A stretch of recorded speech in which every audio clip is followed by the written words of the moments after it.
Si vous postez vos portraits sur les réseaux sociaux, ils vont être noyés dans un flux continu de milliers d'autres photos.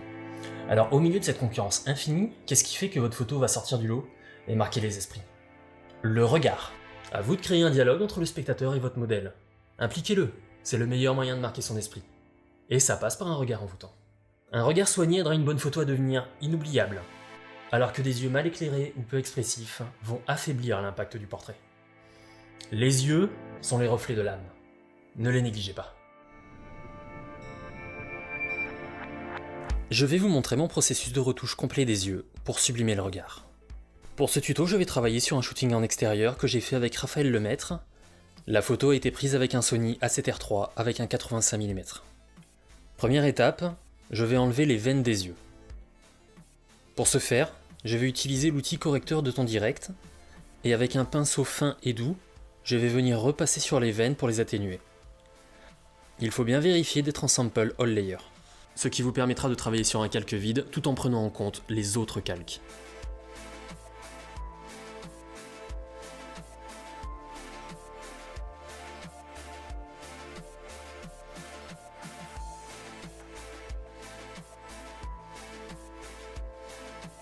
Prochaine étape, je vais venir rehausser la luminosité totale de l'œil pour donner un peu de peps et accrocher un peu le regard. Je vais créer une courbe, mettre un point dans les basses lumières pour les bloquer, et je vais venir monter légèrement le point du milieu.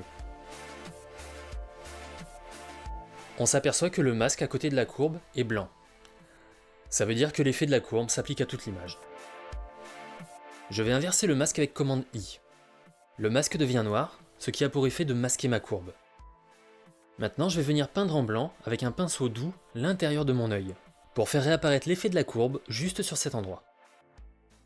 Troisième étape, je vais corriger le blanc de l'œil. Je vais créer un calque d'ajustement teinte saturation que je vais volontairement exagérer en luminosité.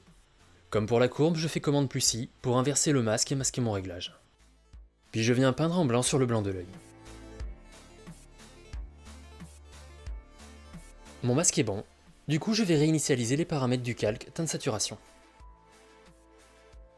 Le petit côté bleuté de l'œil me gêne, donc je vais descendre un poil la saturation et je vais augmenter légèrement la luminosité. Le réglage est très subtil, on doit percevoir les retouches et on ne doit pas les sentir. Je vais pouvoir maintenant venir travailler sur l'iris de l'œil. Je vais rajouter du détail afin de donner plus de profondeur et de relief à l'œil.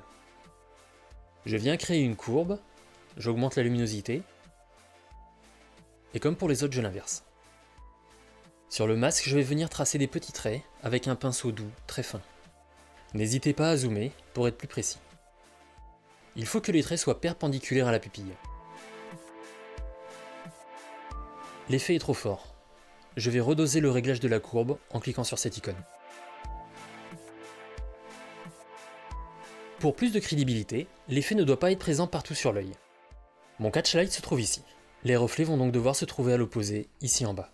Le haut doit être beaucoup moins visible. Je passe ma courbe dans un groupe sur lequel j'applique un masque. Et je vais peindre en noir avec un pinceau doux assez large le haut de l'œil afin de masquer l'effet. N'hésitez pas à diminuer le flow pour laisser quand même un peu de détail. J'en profite aussi pour enlever les traits qui débordent sur le contour de l'iris.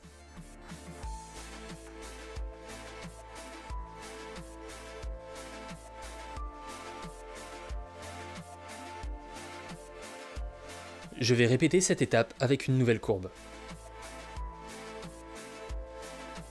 Cette seconde courbe permettra d'avoir une deuxième couche de détail, ce qui viendra renforcer le relief de l'œil.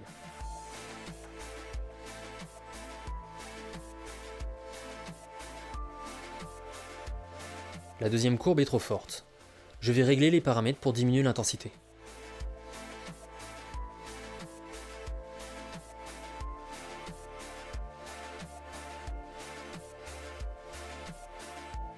Toujours pour donner du relief, je vais venir créer un petit éclat de lumière dans le bas de l'œil, à l'opposé du catchlight.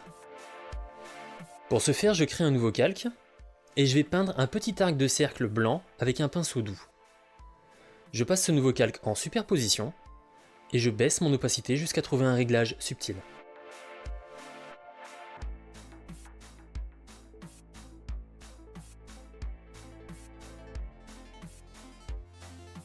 Maintenant, je vais régler l'opacité de tout mon groupe iris pour atténuer l'effet. N'hésitez pas à revenir sur les réglages d'un des éléments du groupe pour ajuster son réglage si besoin. Ici, mon éclat de lumière dans l'œil est trop discret, donc je viens remonter un peu son opacité. C'est bon pour les détails de l'iris, je vais maintenant intensifier un peu le catchlight.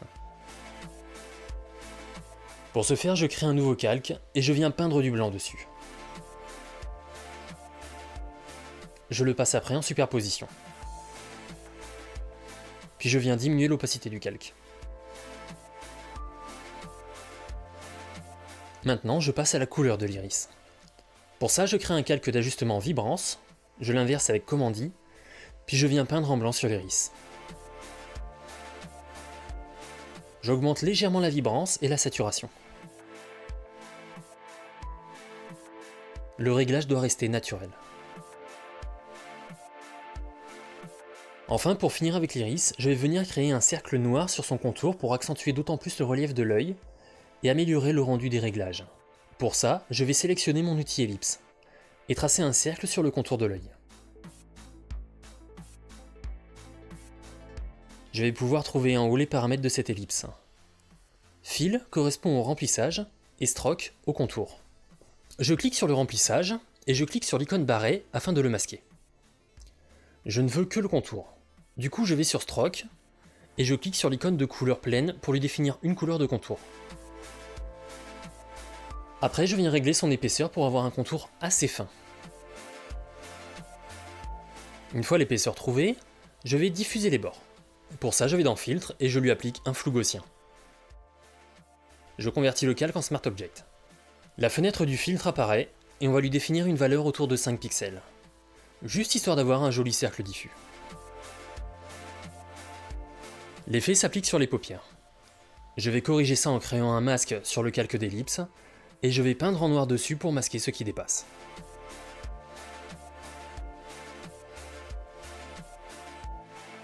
Ça renforce le contraste de l'œil et ça intensifie le regard. En touche finale, on va accentuer la netteté globale de l'œil. Je vais compiler mes calques avec le raccourci Commande Alt Maj E. Photoshop me crée un nouveau calque qui réunit tous les réglages que j'ai fait avant. Je sélectionne ce calque et je vais dans Filtre, Sharpen, et je lui applique le filtre Unsharp Mask. Et je vais jouer sur les deux premiers paramètres afin de trouver un réglage de netteté qui soit discret. Les valeurs dépendront de la résolution de votre image.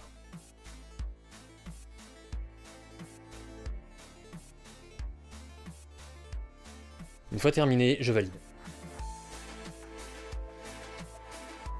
En l'état, la netteté s'applique sur toute l'image, donc je vais créer un masque, l'inverser, et peindre en blanc juste mon œil pour faire réapparaître la netteté dessus.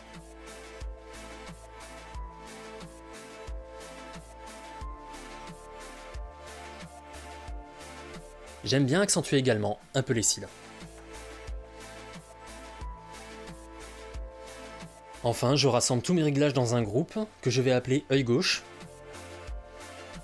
Et je vais diminuer l'opacité du groupe pour fondre un peu les réglages avec la texture de l'œil. Pour rester crédible, les réglages doivent être discrets.